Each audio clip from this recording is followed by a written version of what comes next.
Hi guys, I have a Copic coloring and card tutorial for you today, and today I'm gonna go through how I color a face. So this is not this is how you have to do it. This is how I color faces and what I think about when I do faces.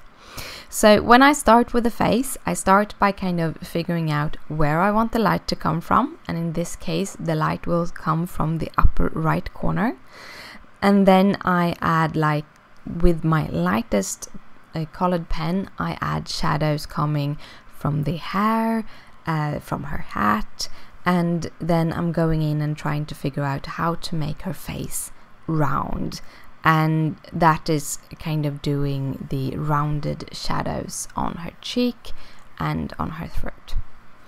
And then I'm going in to do the eyes. Again, I'm doing all of this with my lightest color because I can do most anything to the lightest color. I can push it away with my colorless blender, and then or I can just color it over with darker pens. So I use the lightest pen to kind of map out her features.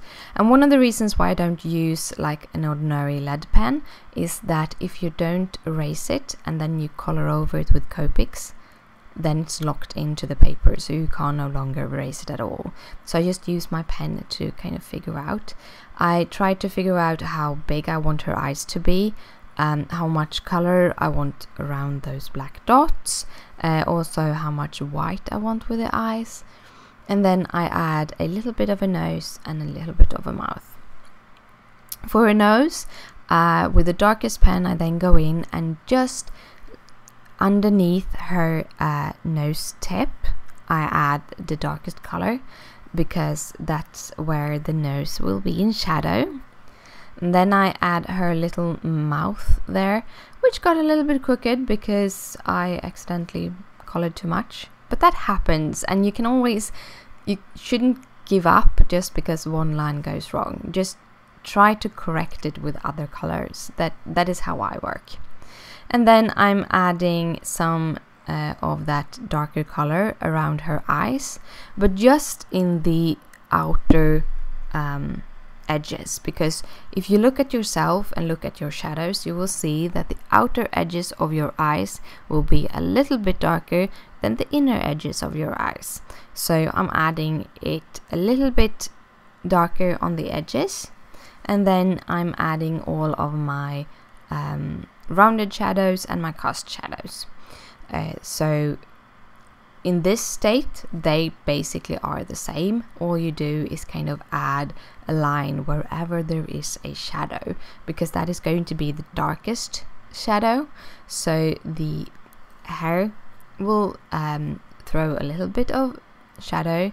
You will have the rounded shadows around her chin, and then you will have a cast shadow on her neck also.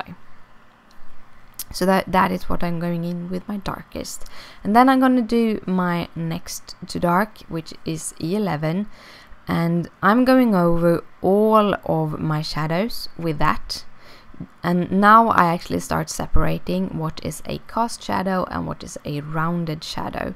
Cast shadows, I'm just going over it to make it a little bit darker, a little bit softer, and my rounded shadows I make a little bit wider to make it go a little bit wider. Around her eyes, I also adding the line a little bit further towards the middle, and also I'm making that little nostril on her one side with the help of the E11. So just kind of building up the colors when I use it. So different techniques depending on what kind of shadow it is. With her mouth, I'm trying to add it both over and under the line to kind of show that it is two lips that is coming out. And I'm actually making her a very simple mouth, not any pink lips or anything. So yeah, and then I'm going in with my middle color, which is the E21, and now I'm just working on the rounded shadows On her eyes, I'm again now I'm actually completing the whole eye socket, the roundness of the eye socket, and then I start to shadow in the bump at this side of the eye, because you have a little bump there. And I also try to round off her cheeks, making her nose a little bit longer, adding the shadow of the bridge of the nose that will come.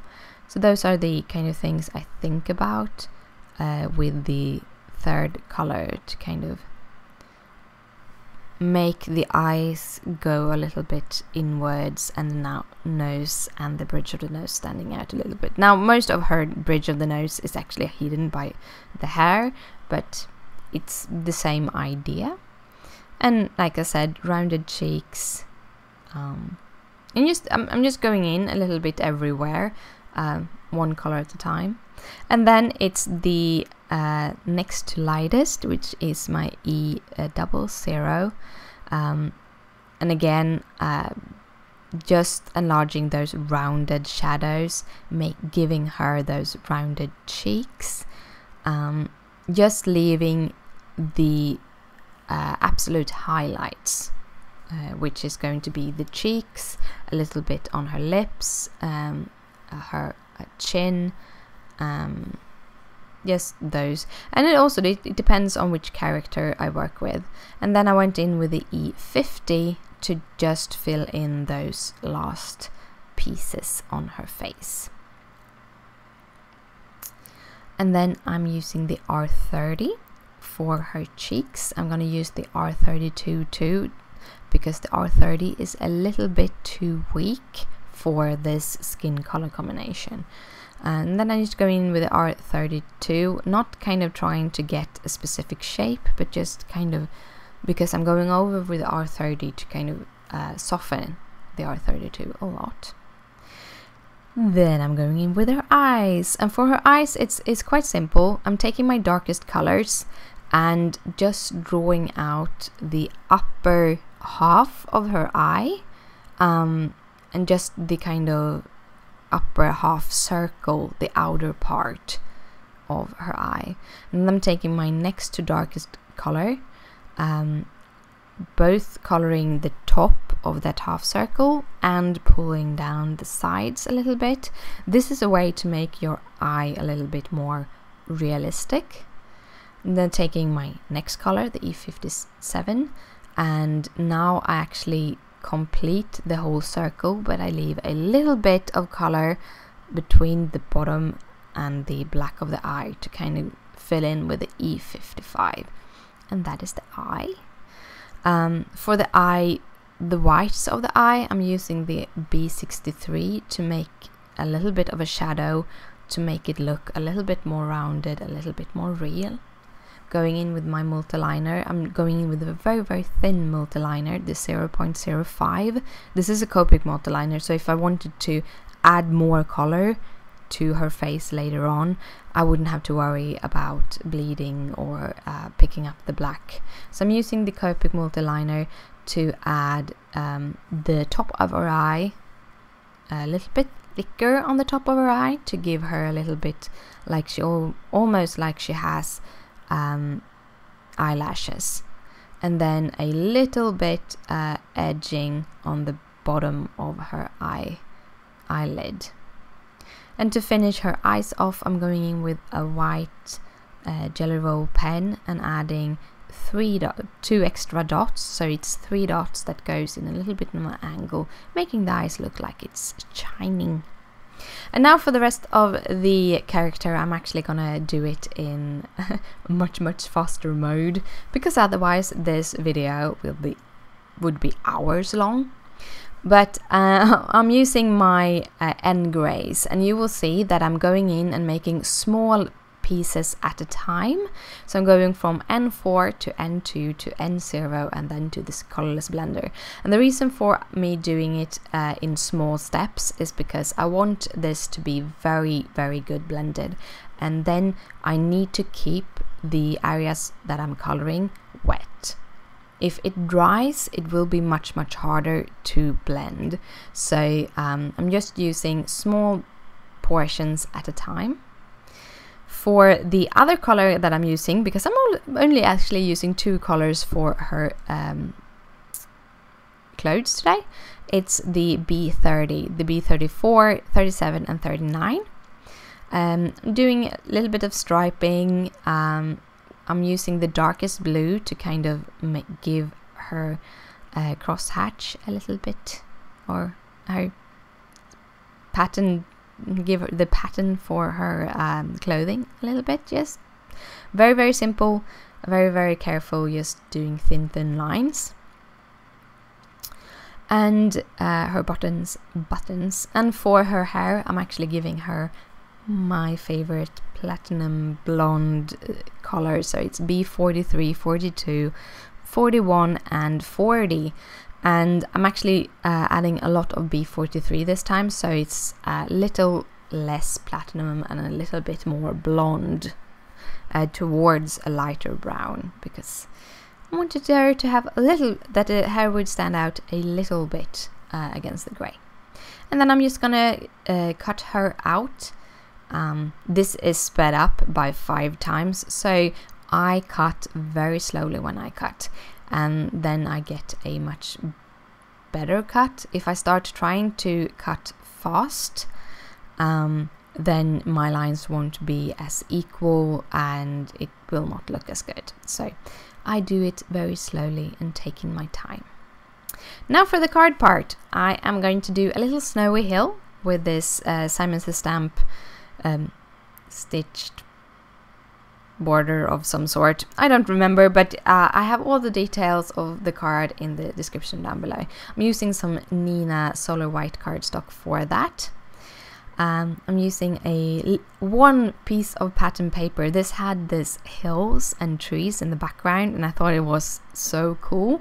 So I'm cutting that to 4 by 5 1/4, and then I'm cutting the soft navy, also by Simon Says Stamp, to 4 1/8 by 5 3/8 to get a good border.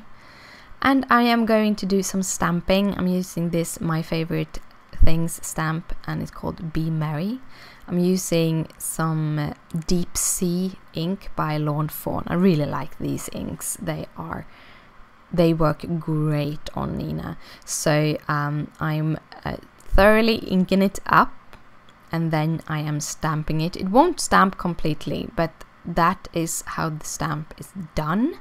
So it won't be a full stamp, but I kind of like being a little bit having that patterning in the text. And then I'm just gonna add the layers to each other with my Craftsy Companion tape runner. Very simple, just one single layer. Everything gets to be one single layer because that makes it a little bit thinner and easier to send in the mail. And I have enough contrast on the pattern paper to keep that snowy hills scene. Then I just add it to my card base. And then I'm taking my cutout little character with some 3M Scotch foam tape and adding her like she's standing on the little M or skating over the M. Then I decided to go a little bit crazy with some stickles. This is Stardust stickles. I start by adding a little bit to her hand, and then I go on and add it to both the heart and the text. And a little tip when you are doing this. First of all, if you haven't used your stickles in a while, do the first little squirt onto a piece of paper, because sometimes it can come out in a big blob. So do a little bit of a squirt on the side, and then try to keep an even pressure onto your little bottle and spread it out with the help of the nozzle, because that is how I do it. I keep a very even pressure. If I want a little bit more, I pressure just a little bit more, trying to keep an even tension onto the bottle, and that way it's easier to get it out. don't worry about getting it out in a big thick blob. Instead, try just a little bit at a time and then just move it around with a nozzle, because it makes it just much easier. And stickers don't have a tendency to glue down your nozzle, so you can actually play around it with that way. And that was the card for today. I hope you liked it. If you do, please thumbs it up. It means a lot to me. If you have any questions, just comment down below, and there you find all the details of the card. Here are 2 annotated other cards in my Happy Holiday series. So thank you so much for watching, and happy holidays!